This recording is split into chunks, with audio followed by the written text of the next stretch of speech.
You can just keep going with ABCs maybe. Okay, get a little closer. Get a little closer to the mic there if you wouldn't mind. What's that? Yeah, that's good. Okay. No, we're good. We ready to roll, Brian? We are rolling. All right, perfect. Well, welcome everyone to the Tucson Fine Mineral Gallery during the Tucson 2024 Gem Mineral Show.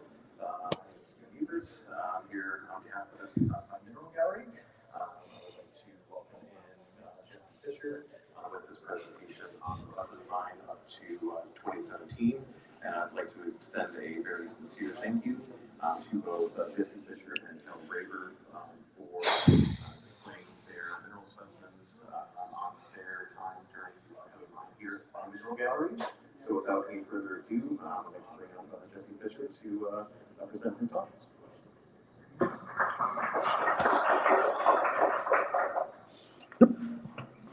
Watch out for the cables. All right, well, thank you for your morning attendance.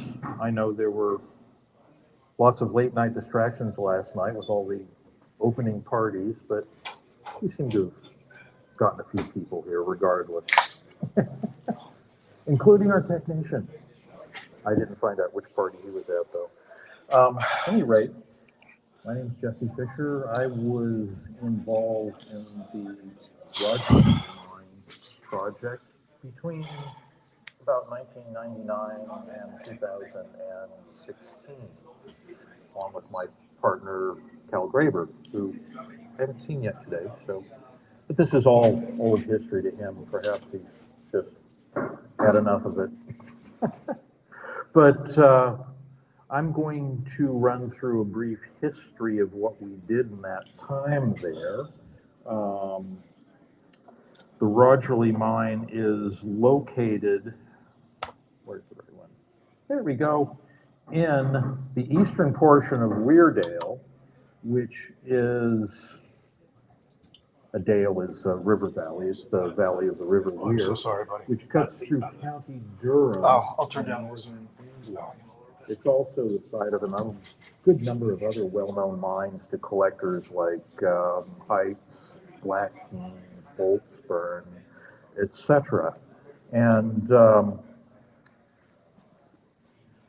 Weirdale and the North Pennine Mountains are sort of an upland area, rather hilly, formerly fairly heavily forested, but thousands of years of human activity. Get us, are we there? Okay, no more feedback. About, millenniums worth of human activity have basically stripped the forests from the area, and it's now sort of an open grassland, populated by a few people and a lot of sheep.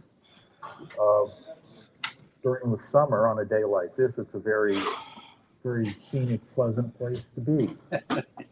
Peter show up 30 minutes late. Danny is typically always late. Well, even when he's chucking down rain. Let's start at 9 a.m. But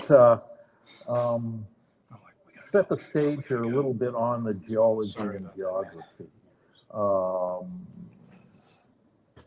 The geology there is dominated by what you call a cyclothemic sequence when I'm holding the gimbal and running of Carboniferous age. Cyclothems represent repeated marine transgressions onto the continental margins and deposit alternating layers of limestone, sandstones, and shales, and in this case, the occasional igneous intrusion, the Great Wind Sill.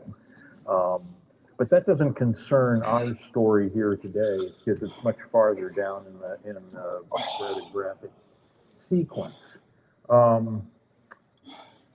But what happened after the deposition of these sediments is the area was somewhat uplifted, fractured, and into these fractures were intruded ore-bearing fluids, which formed all of the different veins that you can see running through the area here.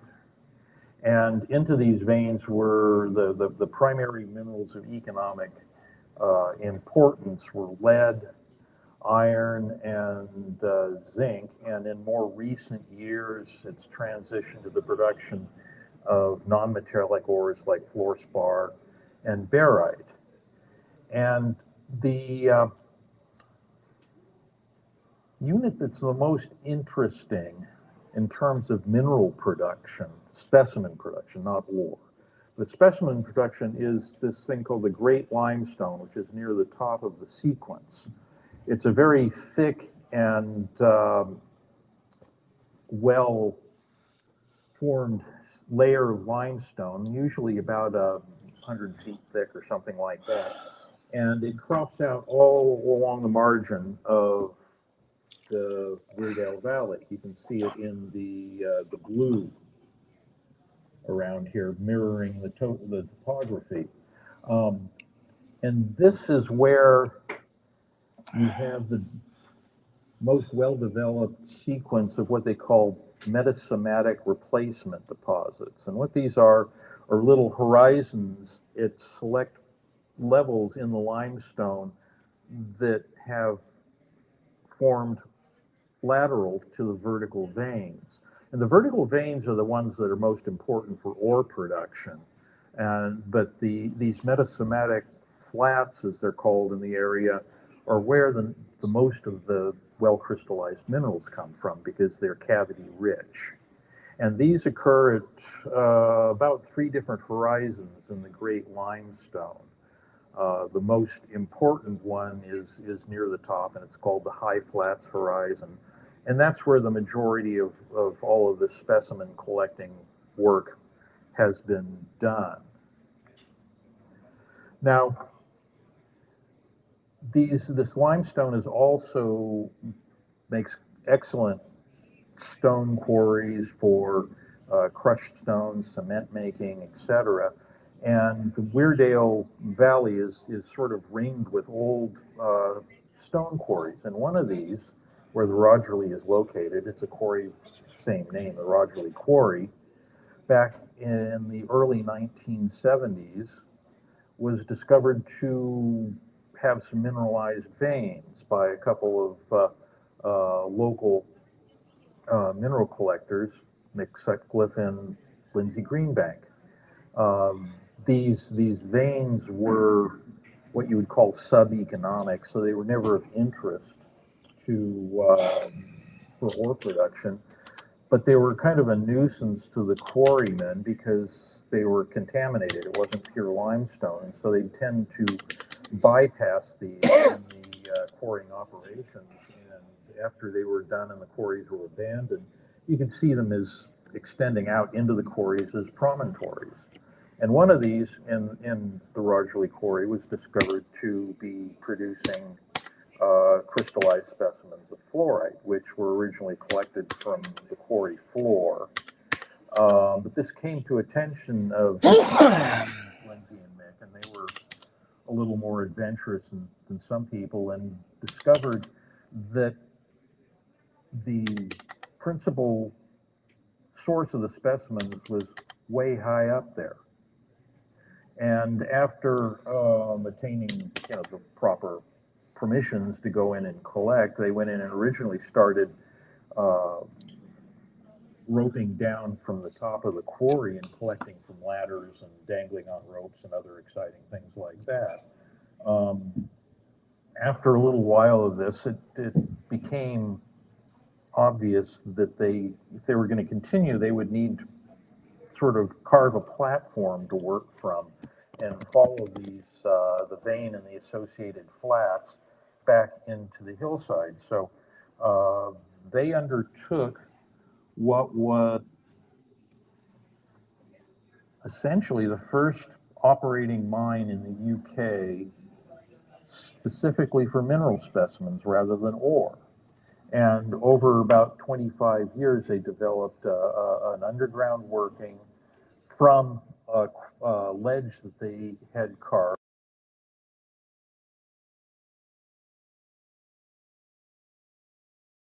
Pictures of it. I think originally they attempted to go after one of the lower flat sequences with a lower tunnel, but it didn't produce very much for the effort, and so they soon switched to trying to just cut a platform,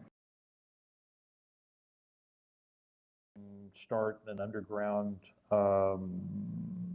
at it to follow the vein and then look for the flats as they extended along further northward. And they did this on a periodic basis for about 25 years or so, into the 1990s. And they'd sell specimens at British and European shows and occasionally coming over to the US, which is where Cal and I first met Lindsay.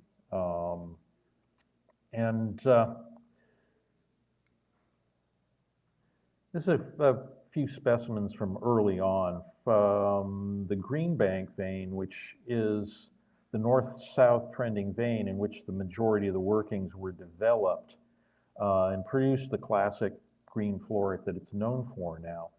There's also a cross vein to that, which we've called the Sutcliffe vein, after Lindsay Greenbank's partner, which was also fairly mineralized, but not a whole lot of attention was paid to it until Ian showed up on the scene, and that's where his Diana Marie mine is now located. And he'll tell you all about that a little bit later. But they did a small amount of collecting, roping down on this other vein as well. So there are specimens from that vein from their era as well.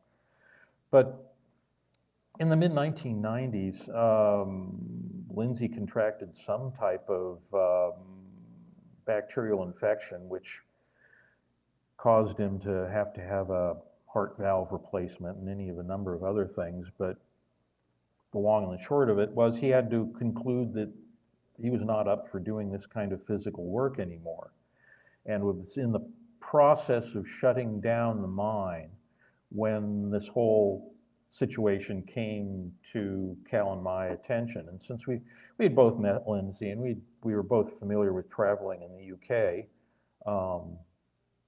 one get together, I believe this was at a Christmas party, and probably after a couple of glasses of wine or something, we were talking and thought, hey, maybe it'd be a fun idea to go over and talk to Lindsay and see if he'd be willing to turn the project over to us, not having a clue what we were getting ourselves into here. So we went over and visited Lindsay, visited Mick. He did the introductions to the landowner and the agents for the Church of England who control the mineral rights there. And after they all agreed to leases extracting their pound of flesh from us for the rights to go in and do this, we were off and running. This was about 1999.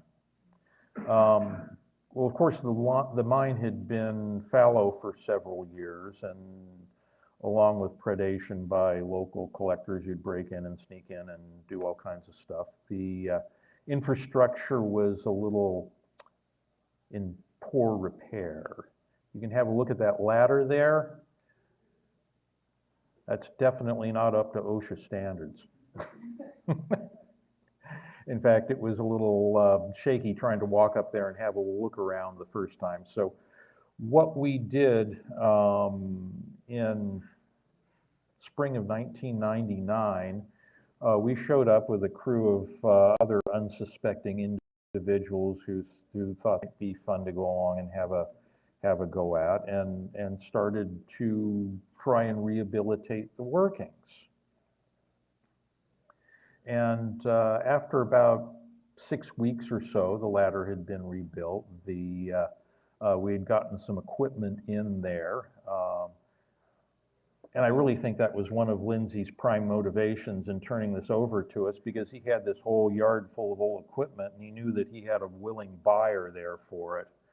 So we purchased a bunch of equipment from Lindsay, had it hauled over, and opened up the mine and had a go at it, not knowing exactly what we were going to find. Cal had visited the mine before and thought it had really good potential, and so after we got it all, cleaned up and reasonably safe, we pulled some water lines in. You can see that nice blue line snaking up the tip over the top. That was a water line that was attached to a very conveniently located water main in the quarry.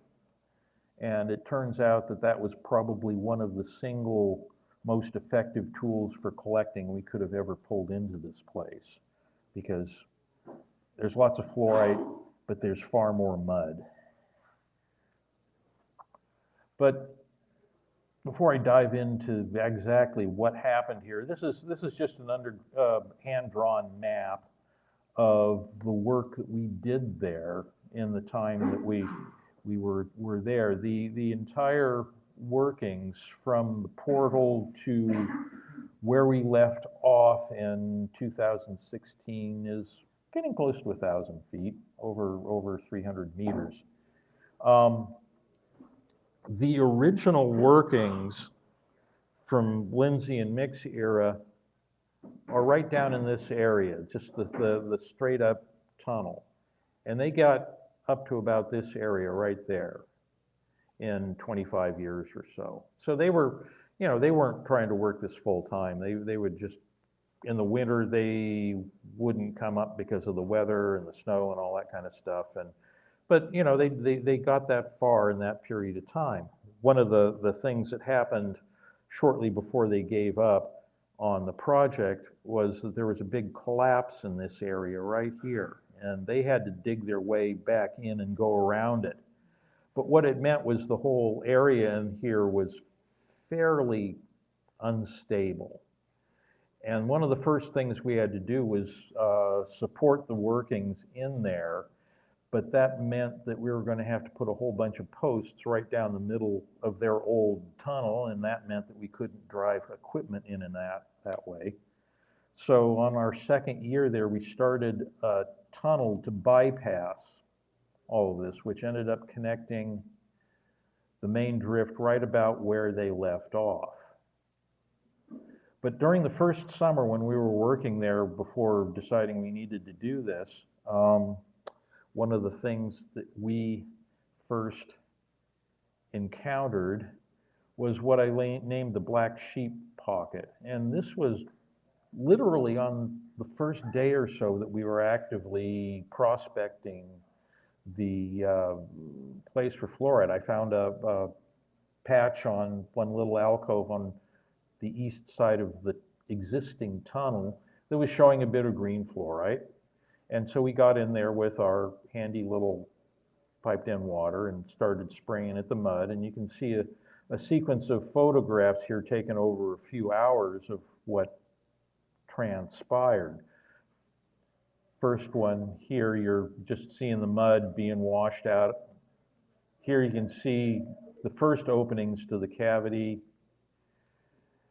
It just kind of continued.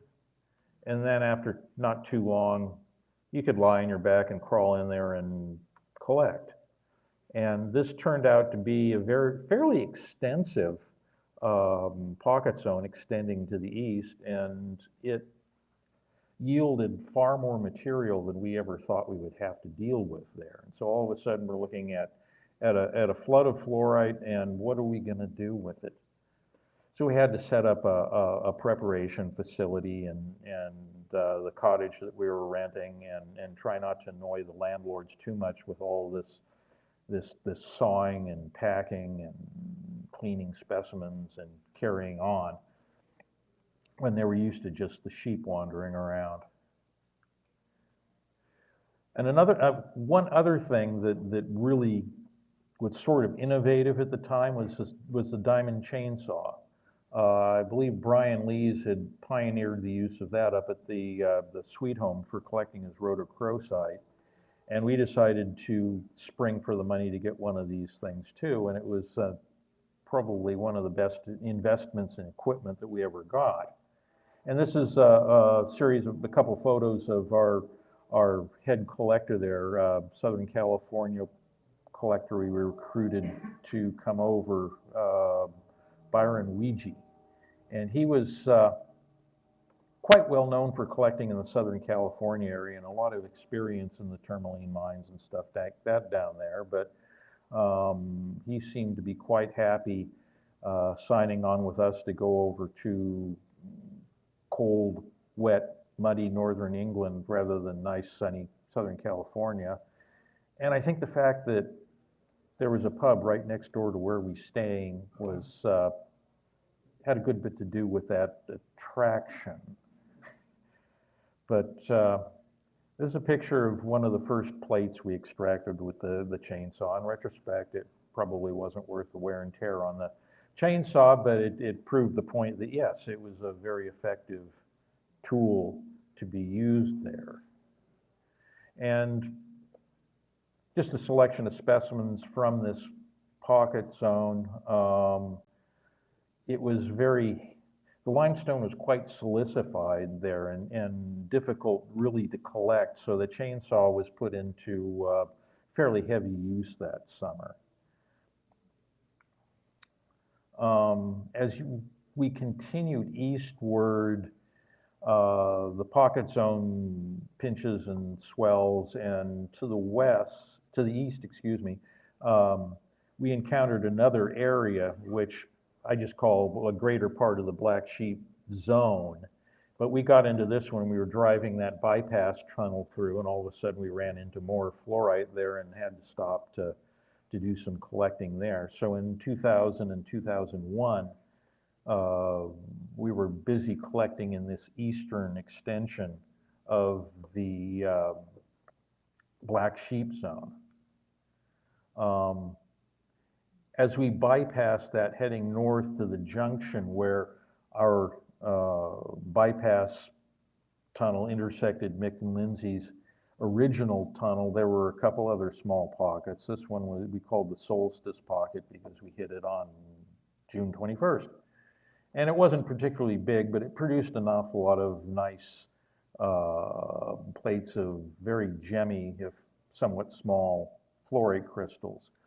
And in this picture, you can see the fluorite seam visible at the back of the tunnel and all that nice tan-colored mud that surrounds everything. In 2001, we decided to see if there was anything on the other side of the tunnel, the west side from the Black Sheep pocket, and sure enough, it was there. In fact, this west crosscut zone ended up being the most productive area of our entire tenure there. As with all of these zones, there are various subzones and pockets that you encounter while you're working it. But basically, it produced very steadily for us for 9 years, and is what paid for us to continue driving the tunnel northward along the vein, looking for new sections of flats. Here you can see Cal on the left, Byron on the right, working in the mud with looking for specimens, and a very colorful little one that had just been pulled out and was sitting on a piece of equipment outside when I showed up one summer to take over my shift there. And some photographs of specimens from the main West Cross cut area. These were all collected 2001, 2002, 2003, that time period. One of the sub areas that we got into leading off of the main West Crosscut area was this long tube-like zone, and the fluorite in there was somewhat different in habit. But we originally got into this in 2006 in what I called the dodgy bugger pocket, largely due to the fact that this big rock right here over the tunnel crawl space was loose, and it would rock back and forth, but it refused to come out. And so finally you said, well, okay, it doesn't look like it's going anywhere. Let's just keep getting in there after the fluorite, but it's always in the back of your mind that there's a big wobbly rock in the roof of the tunnel you're working in. and a couple specimens from that area. This was one of the unique things to the West Crosscut area in general, is that we got a lot of fluorite on this white quartz crust, which is very attractive, but the real frustrating thing about it is oftentimes these specimens were simply held together by a coating of mud on the top of the darn things. Because the quartz, if it doesn't have the matrix remaining underneath it, which oftentimes it was just corroded away, the quartz are just larger crystals and it crumbles very, very easily. And so you pull out all these nice little specimens and think, oh God, I got another quartz plate with some nice green fluorite on top. These are attractive. And then as soon as it dried out and you washed the mud off, they crumbled into bits. But, you know, some of them survived. Extending beyond the dodgy bugger, we broke into another section which I called the rat hole, because it was very long, narrow. You had to crawl in there and work on your side and your back with the mud and the water, but it produced a very large volume of material. And these were somewhat different because the crystals were fairly large and untwinned. And photo on the left here is a young mineral enthusiast, daughter of a well-known person around here, and would come to visit us. And she was about 10, 11 years old, and just the right size to get up to the face of the cavity. And her father seemed to be happy to let her go wallow around in there. And so went in about 4 hours later, she came out with this big cluster of fluorite crystals and was happy as a pig wallowing in mud. Some specimens out of there, as you can see, a lot of them do come with the quartz crust. They're larger, untwinned crystals. And like I said, this was characteristic of this area alone, and I don't think we ever encountered another zone in the entire mine that produced things just like this. So they're fairly distinctive. People oftentimes ask me what part of the mine these things came from, and sometimes you can't say. But in this case, they're easily identifiable. Again, it pinched out and then it opened up again. And so it was called the rat tail pocket for obvious reasons. It was, again, narrow crawl space. One person could get in there and work at a time. On the left there is Byron using a pneumatic chisel to try and break away some of the rock, and I remember doing that myself for a few days, and I'll tell you, lying on your side in a bunch of gravel, trying to push on this thing to break some rock is not easy work. But again, it produced a lot of interesting and eminently sellable material. One morning early in, I think it was in May in 2010, I remember going up there to take my turn in the pocket and got in there, washed out some mud, looked around and discovered a bunch of plant roots coming down through the roof of the pocket. And after working for a couple hours, I noticed daylight coming in around some of the rocks. And I knew from our mapping that this was extending towards the quarry wall. And so had we gone any further, we would have just found ourselves about 50 feet up in the air above the quarry floor. So we gave up on it and backfilled the area so it wouldn't continue to collapse.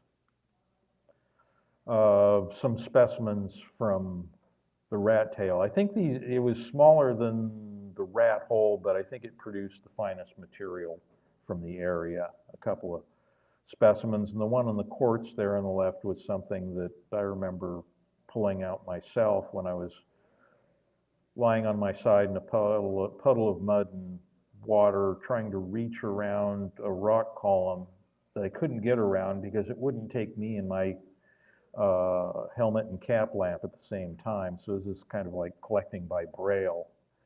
And you get outside with these things and wash them off and you've got no idea where you got until you can see them. but that day was particularly enjoyable.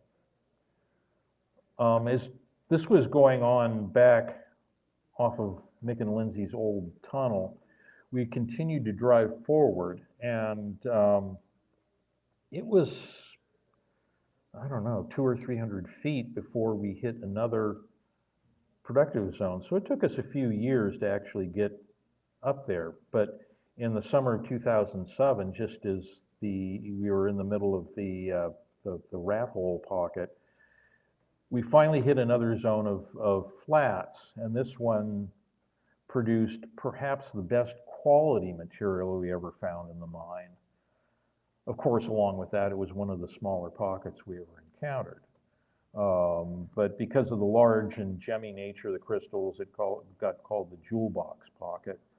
And the fun thing about this is the major discovery occurred in late August of that summer. And we were working on a time schedule where you had to schedule a pickup of your summer's take, which had all been wrapped up and boxed and put on pallets so we could ship it back to California, where we prepared it and got it ready to sell here in Tucson in February and earn enough money to go back and do this again. So pickup had been arranged, airline tickets purchased, had to turn in our rental cars, and guess what? You find something like that, and you go, holy shit. We can't stay around and do this. So, you come back with a few specimens, and I hadn't been there at the time. This was Cal and Kareth were on that shift. And it becomes obvious that there was something really major sitting there waiting for us. And we didn't want to wait till the next summer to go back and get it. So we actually went back over the Thanksgiving week and spent a week trying to collect some more of this pocket. And of course, at this time of year, the quarry is frozen.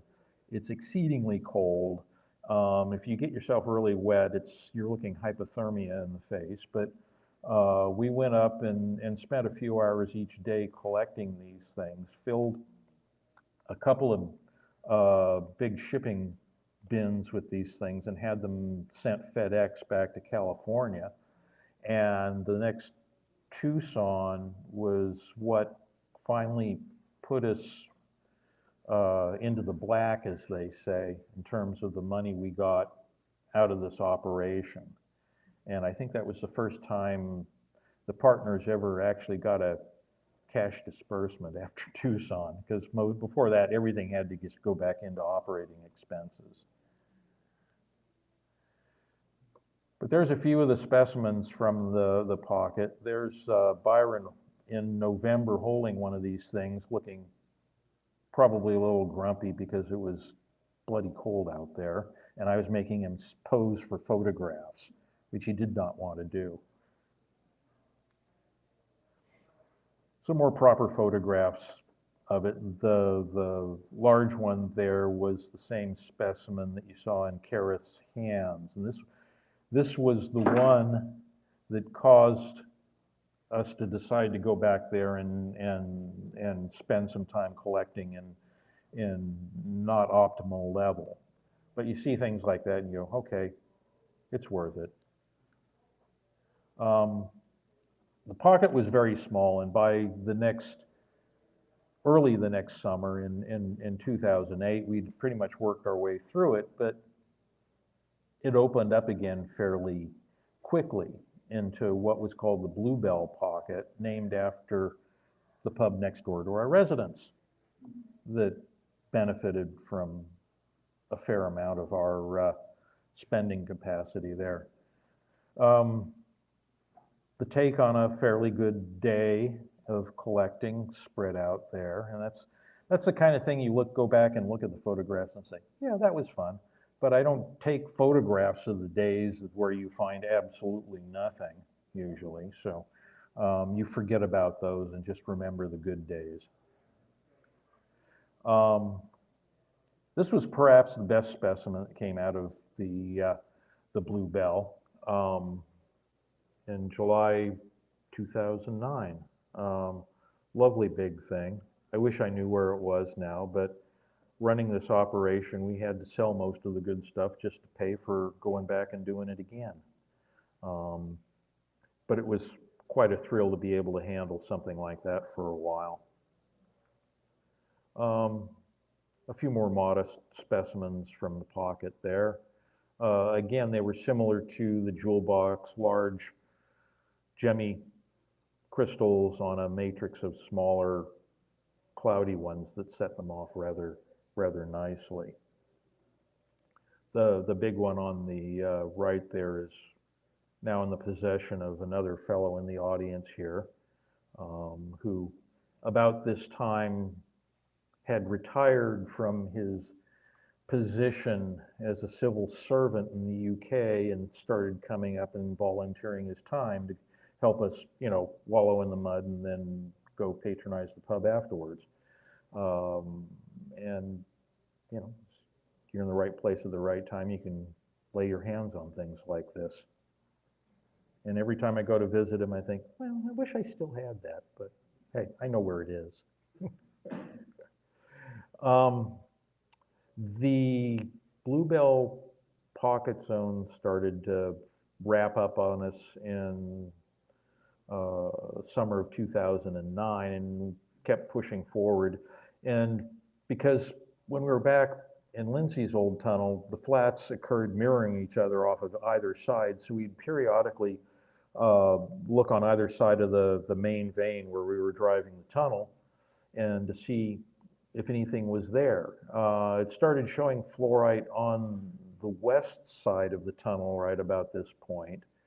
And unlike the bluebell and the jewel box, this zone started out as an exercise in frustration, which is why I called it the crushed zone, because everything was just mangled.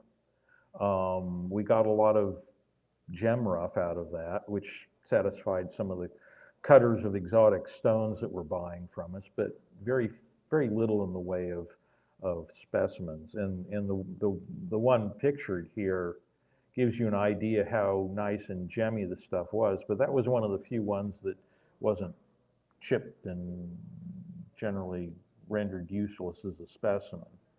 So we spent much of that summer working through this zone, and this was the same summer we were sort of right at the end of the line with the rat tail pocket. So at this point we were looking at, well, is there any more fluoride here? What are we going to do? Where's our money going to come from? So we just kept pushing forward on the main drift, and in the same side of the vein hit what was named Penny's Pocket, after a friend and visitor from Australia, Penny Williamson, who was there at the time that this whole thing was found. Another fun aspect of this pocket zone was that it started to rise relative to the level of the tunnel that we were driving. And so you ended up working upwards away from the tunnel. So we were carving ourselves ledges, having to work from standing on ladders, which is never optimal, particularly when you're using a lot of water and it's just coming right back in your face. But hey, you got to suffer for it every once in a while. You look back at it after 10 years and think, yeah, that was fun.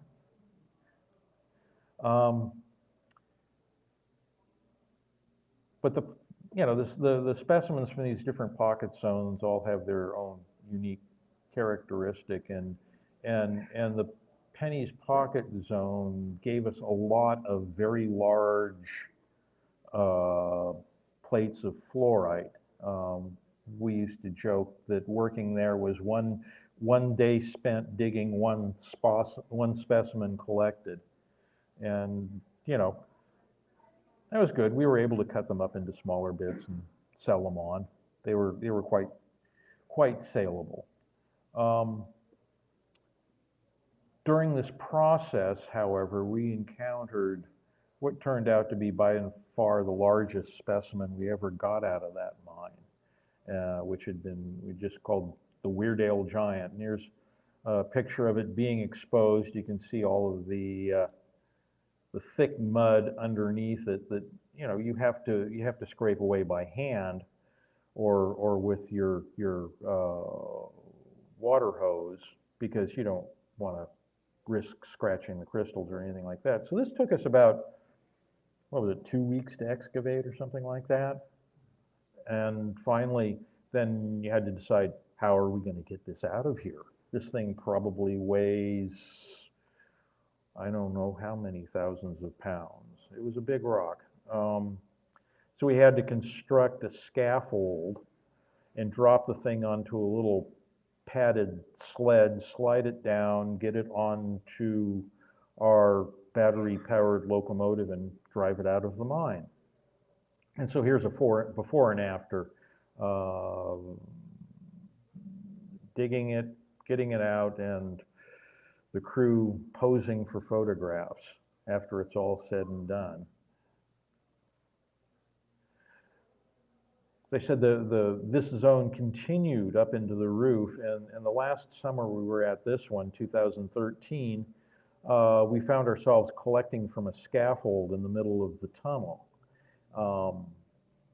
which is, again, suboptimal, because these were all pretty large rocks, and you're washing the mud around something that's essentially over your head and hoping that you can catch it before it falls and either hits you or tumbles to the quarry floor and the tunnel floor and gets all damaged and beat up.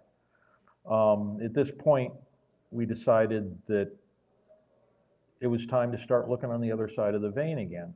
So we drove a tunnel heading to the east again, which I originally called the Northeast Crosscut when it was in the process, about 10 feet.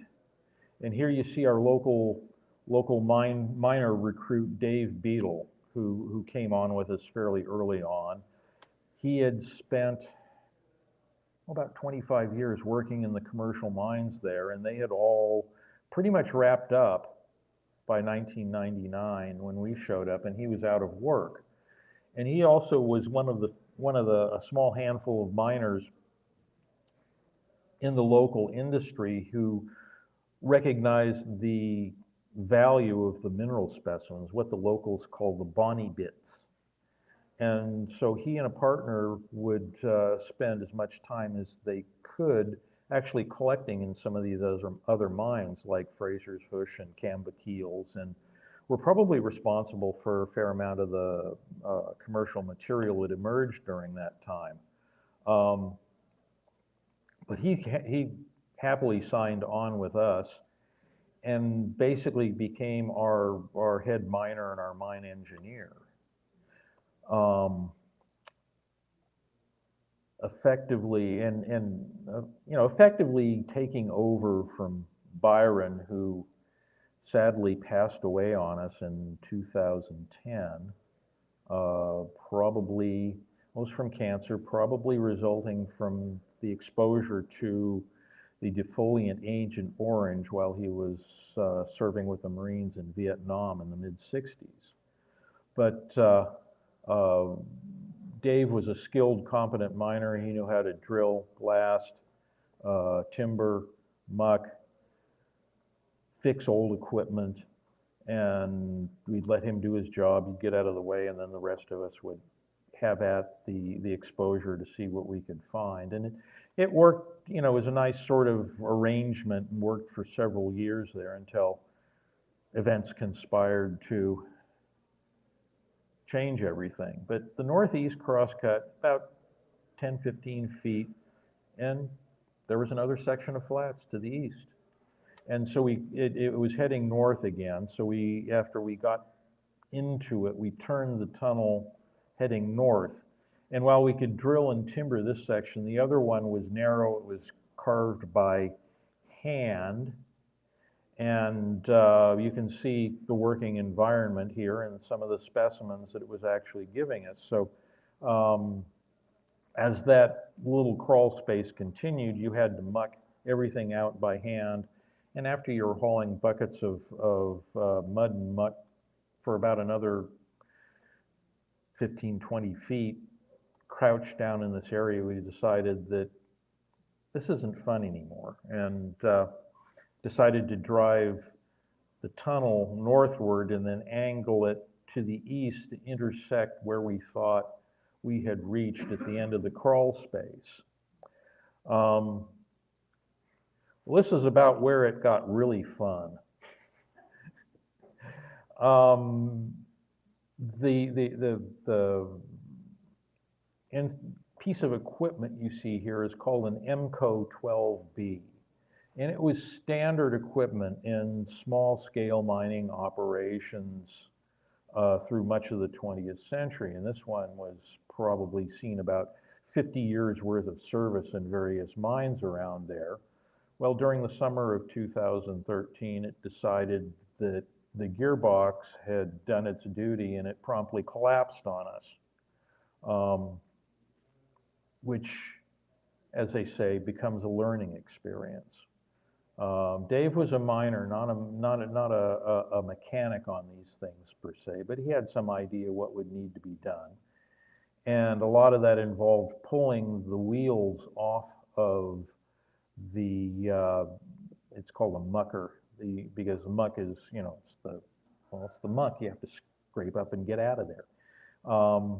But pulling the wheels off of a 50-year-old piece of equipment is not just like changing the tire on a car. And it took us a hell of a long time to even get these wheels off the darn thing before you could access the gearbox. I remember when they finally came off, we had a big steel plate between the wheel and the body of the MCO, and a piston jack, and there was probably several tons of pressure on that thing. And the guy who was operating the pump on the thing said, "Stand way back." He got up and just smacked the wheel with a big 14-pound hammer. The wheel flew off, hit the side of the quarry landing, and came back at us. I thought, Jesus, that's fun. But then we had to get into the darn thing and open it up, and sure enough found a bunch of ball bearings from the bearings around the gears rolling around in the lubricant at the bottom of the gear case. And after a couple days searching online, it became evidence that I wasn't even going to find any kind of manual or schematic for the maintenance of these things. They're that old. And so somebody knew of a company in a nearby town that supplied bearings and stuff like that for, you know, the miners when they were back in business. So we go in, and I've got one of these old beat up bearings in my pocket, and I put it on the counter, and thinking that there's no way in hell they're going to have something in stock for a piece of equipment that's 50 years old. And I said, you know, we need about 5 of these things. And he looks it up and he says, oh, that's a such and such. How many do you need? And 5 minutes later, he's out with a stack of boxes, and he said, there's one of them that's specialized, and it'll take me about 4 days to get it. I thought, well, we dodged a bullet on that one. But we finally got it back in operation, and after losing about 6 weeks of collecting time that summer, we were, of course, stressed, wondering if we were going to find enough stuff to make the money to come back again. And about the same time, the battery pack in our electric locomotive, which pulled all the muck cars in and out of the mine, decided to give up the ghost. So you're looking at another piece of very old equipment that you've got to go out and find a battery pack for. And we found them. It takes, 8 batteries, and they cost about 150 pounds each, and all of that. And this photograph was taken when we were replacing the batteries, and the bottle of Coca-Cola sitting right there was not for our refreshment, but it's used for cleaning the terminals on the batteries. You know how they kind of get corroded and all that little white gunk on them? Well, the Coca-Cola fizzes it away quite nicely. And we used about half a bottle of that stuff and then stuck it down in our storage container in the quarry, thinking, well, that'll probably come in handy again sometime. Well, not long after this, somebody over a weekend came and broke into our container. And about the only thing I could see they took was the bottle of Coke. And I'm thinking, well, it probably had a fair amount of lead in it after using it to clean battery terminals, so, you know, I hope they enjoy it.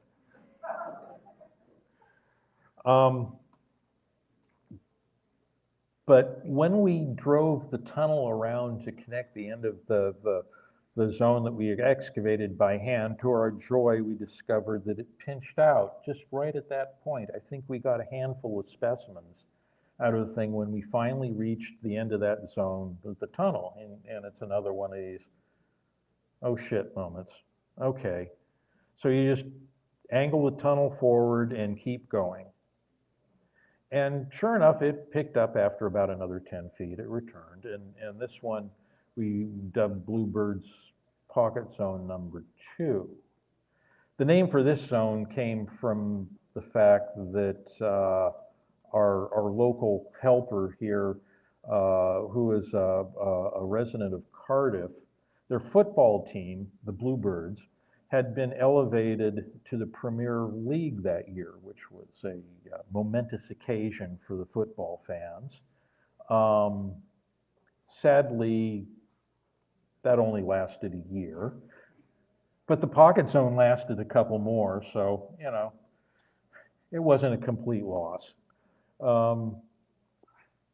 This is Cal with one of the bigger bits pulled out of there. That was an interesting specimen. I remember finding just a lovely little finger-like stalactite of fluorite and thinking, wow, this is really super. And then we realized it went back on the top of that big thing, and I just thought, oh hell, we're gonna have to sell it on now to earn some money because it was actually worth something. So again, I don't know where that one went, but it was nice to hold for a while. There's a few specimens from this zone. Again, the quality was a little different. The crystals were not nearly as big as the Bluebell or the Jewel Box, but they were, unlike the Penny's Pocket, they tended to be very gemmy and lustrous. And just a couple of specimens there that I pulled out. And there's a lot of galena in the mine, but most of it is just little corroded blobs and really doesn't make attractive specimens. The best it can do is you clean it up a little bit and it adds an accent to contrast to the fluorite. But this is actually one of the better ones that came out of that zone, if you can appreciate that sort of thing. One last mention needs to be made of the occasional pockets which do show up along the main greenbank vein as opposed to out in the flats to the sides. These are only occasional. The fluorites are usually fairly large, untwinned, and purple in color rather than the green. Not a whole lot of these specimens survived because, unlike the flats, the main vein was fairly hard and intact, and it was difficult to really extract these specimens without just breaking them to bits. And being that it was on the vein, they'd usually suffered from the effects of nearby explosives as well. But once in a while, you would get some of these things out intact. The most memorable one was in 2010, we just called the Purple Pocket. And here you have a photograph of one, probably the largest single intact specimen that ever came out of one of these pockets. And if you want to see it in all of its glory, it's in the lower shelf of the display case out there near the front door. Some people claim to actually like these things, so we actually did manage to sell them on. I had one collector in Japan who was absolutely gaga over them. He'd buy every one I put up for sale, which is good. But by 2016, a confluence of events was making it obvious that we were probably not going to be continuing there. largely because the cost of maintaining the operation was escalating dramatically. The first thing that happened was that we lost access to our explosives magazine, which the manager at the nearby Heights Quarry had been kind enough to let us use rather than go through the time and expense of trying to establish our own, which, being foreign nationals, probably would have been, well, difficult. To this day, I'm astounded that they would give an explosives acquisition permit to foreign nationals, but they did.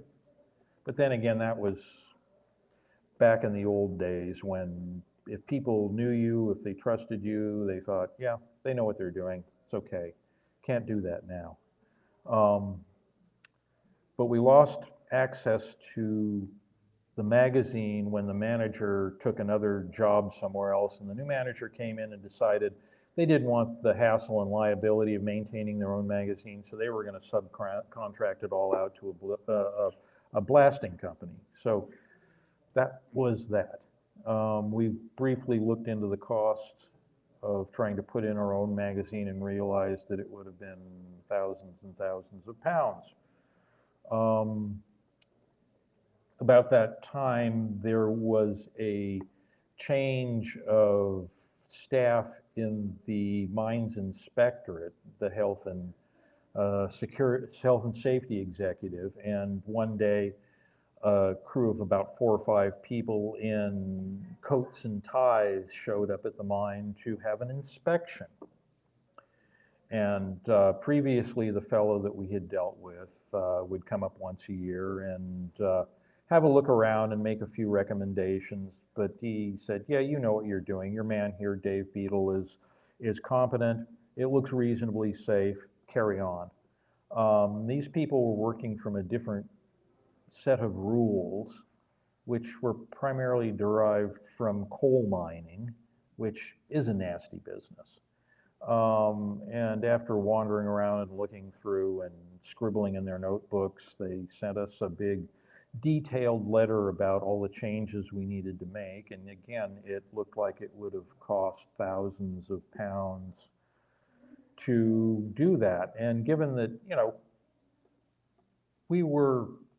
it was a break-even operation. We made enough money to come back, do it again next summer, and go to Tucson, sell the stuff, and then take the money and spend it again over there.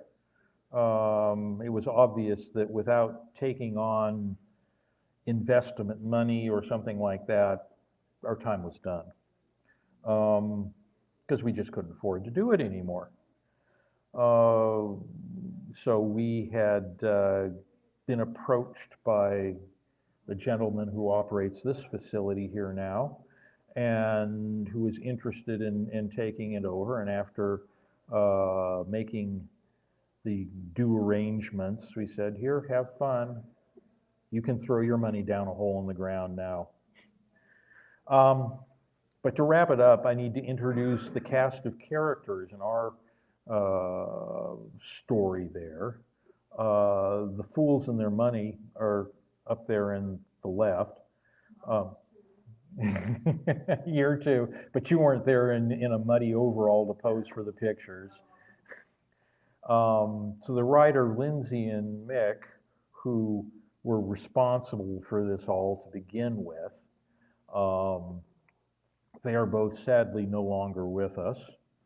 But they were instrumental in planting the idea amongst mineral collectors that yes, it's worthwhile if you've got the time and the money to actually mine for these things rather than just go pick them off the dump or beat on some rocks with hand tools for an afternoon.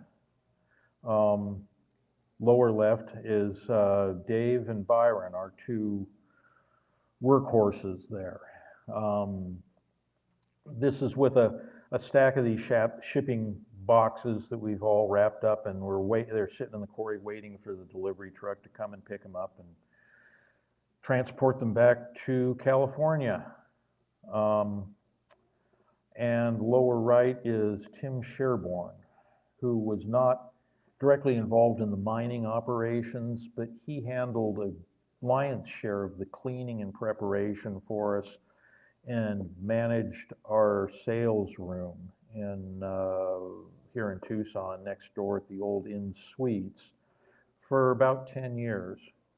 And Tim was a joy to work with. He was easygoing, and the paperwork always balanced, which was really nice. But with that, it's time to ride off into the sunset. And there are some really nice sunsets in Weirdale in case you're interested. But stay tuned this afternoon for part 2 of the story.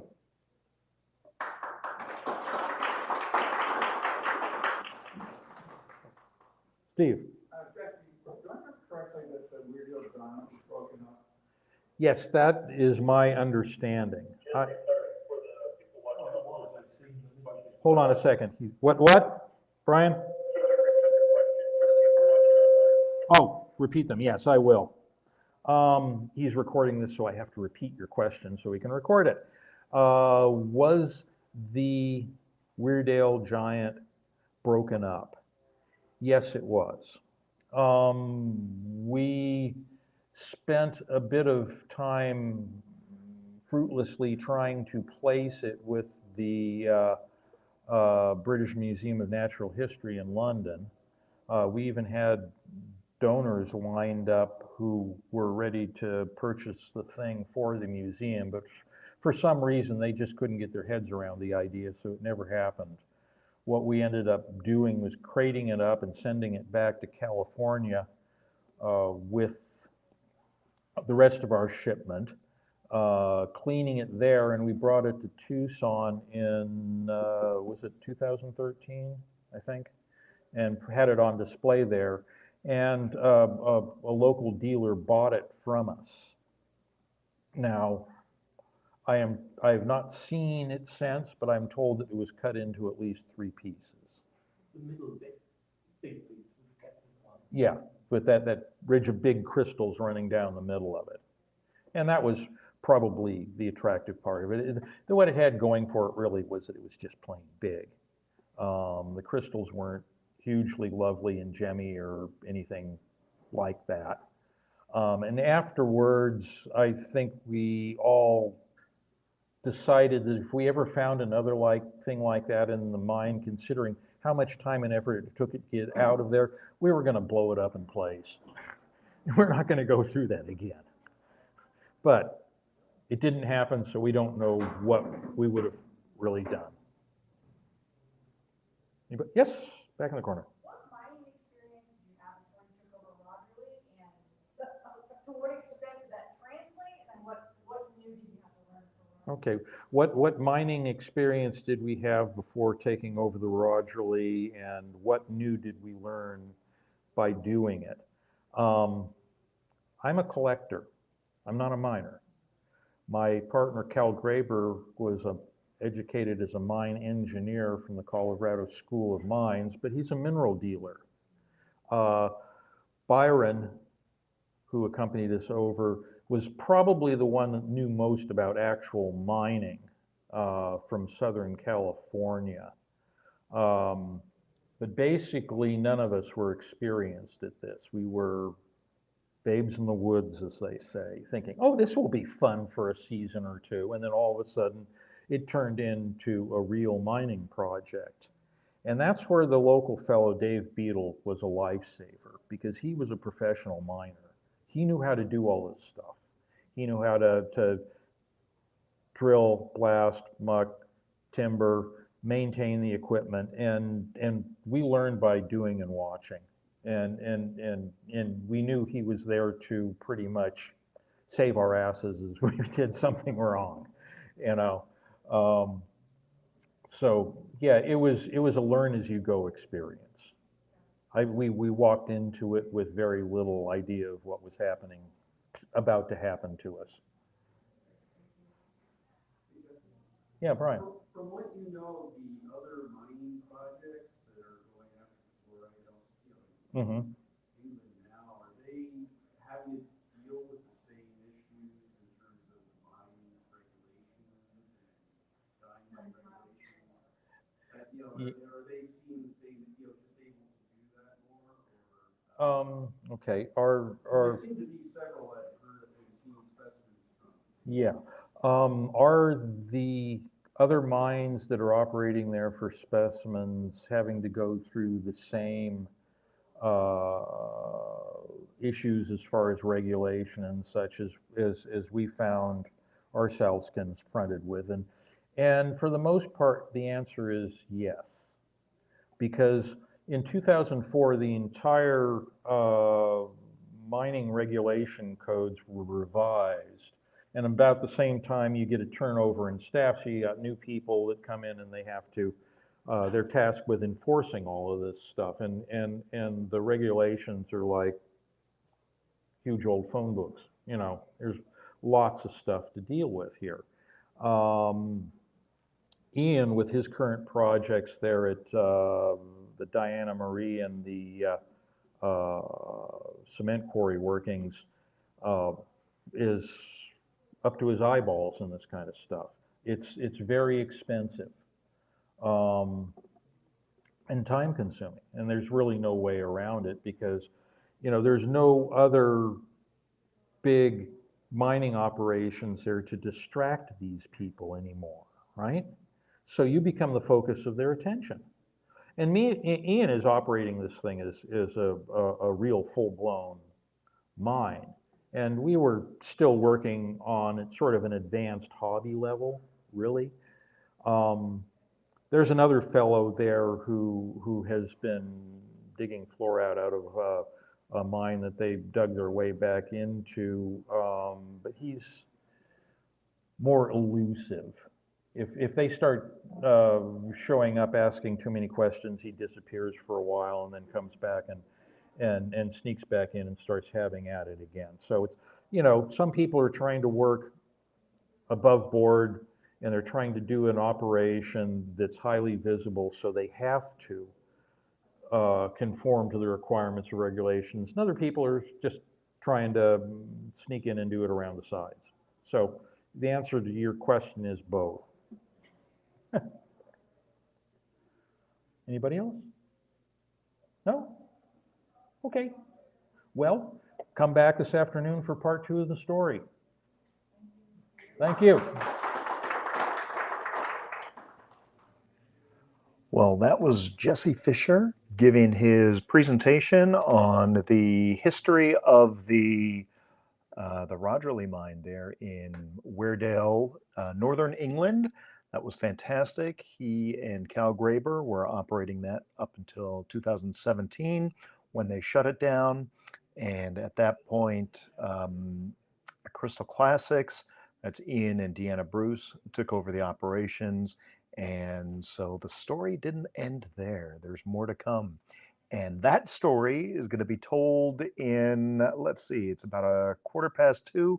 So in about an hour and 45 minutes, we're going to have a presentation from Ian and Deanna Bruce going through all of the finds and the trials and tribulations to this very day. So make sure you come back 2 o'clock Tucson time.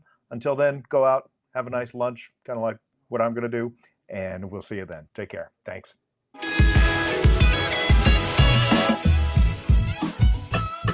Thank you.